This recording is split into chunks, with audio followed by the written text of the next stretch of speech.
اگر کوئی شخص یہ ایمان رکھے کہ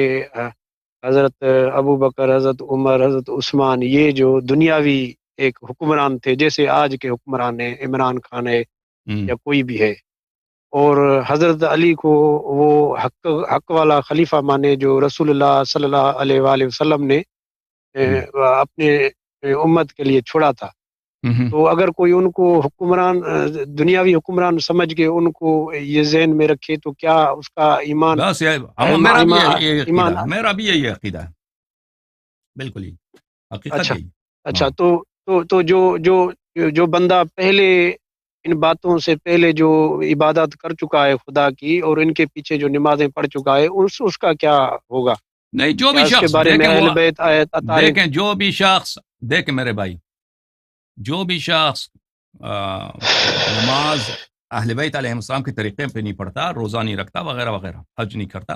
تو اس کے سب اعمال باطل ہیں، سب اعمال باطل ہیں، کیونکہ نبی کریم صلی اللہ علیہ وسلم 10 مختلف شریعتیں، 10 مختلف مذاہب تو نہیں لے کے آئے، ایک ہی طریق لے کے آئے،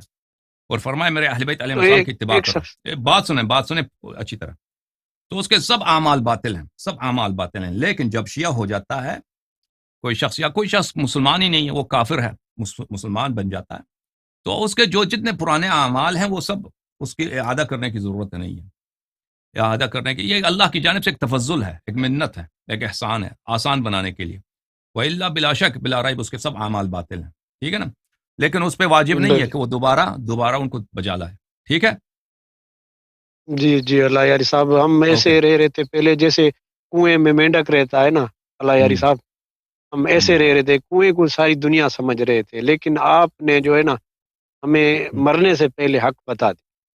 اللہ آپ کو اس کا اجر دے، اہل بیت آپ کو اجر دے، نہیں اور آپ لوگ کہیں گے نا، ہمارے لیے دعا کریں، آپ سننے والے کہیں گے کہ آپ جو ہے اداکاری کر رہے ہیں،